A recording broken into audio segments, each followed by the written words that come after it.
po kami at nagkataon po, ngayon po ang launching ng kanyang COVID-19 Vaccine Pantry program.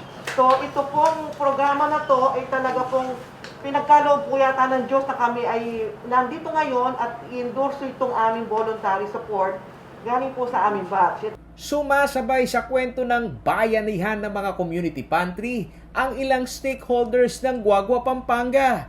Imbis na pambili ng goods, pambili raw ng vaccines ang gustong maging ambagan nila na pandagdag umano sa pondong gagamitin ng lokal na pamahalaan. Ang grupong ito ay hindi itinatanggi na supporter sila ng alkalde at kabatch ni Mayor Dante Torres noong high school sa Guagua National College taong 1972. Tanong ng news team kung ito ba'y propaganda lamang na maaring bigyan ng kulay politika. Sagot ng kanyang mga classmate, hindi naman siguro kasi ang nasa isip namin, pagkakaisa at pagtutulungan. So walang masama doon. Bahala sila kung anong gusto nilang isipin. Basta ang intention ng bawat isa sa amin ay maganda. It's really for the common good.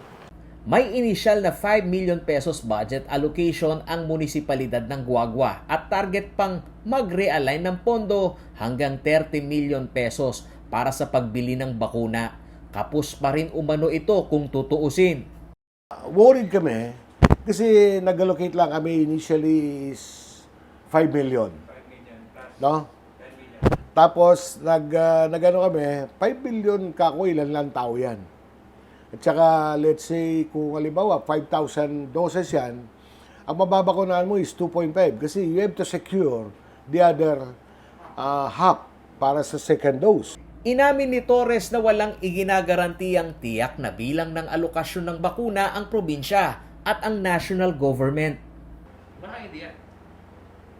Kaya ito na yung initiative nyo. Oh, kasi alam mo, sa style ko, style of management, hindi ako nagdedepende.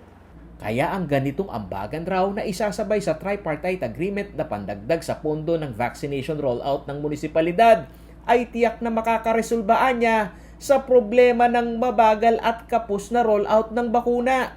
At sa usaping legalidad nito ay dadaan naman umano sa konseho upang matiyak ang transparency sa mga donasyon na maidaragdag sa nakabinbin na tripartite agreement ng LGU sa procurement ng bakuna. Full disclosure kami. Lahat ng mga pera ibibigay ng mga private individuals will be properly accounted. Kaya nga pinapasok natin yan sa kaban ng munisipyo. No?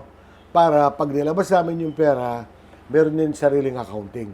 Sinabi ni Torres na hindi ito paraan upang labagin ang umiiral na sistema ng national government para sa mga malaking kumpanya na pinahihintulutan na ring bumili ng bakuna. Giit ng alkalde, paano naman ang kapangyarihan ng mga maliliit na pribadong individual na gustong matapos ang problema ng mabagal na vaccination program ng national government? Huwag sana umano itong bigyan ng ibang interpretasyon, bagkus gaya ng community pantry na naaampatan kahit papaano ang problema sa kagutuman.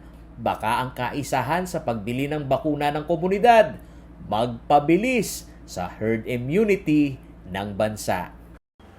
Kami nakikita namin yung spirit of bayanihan at saka voluntarism. No?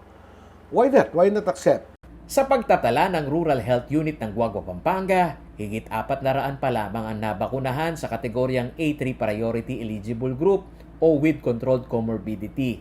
Sa higit 170,000 populasyon nito as of April 22.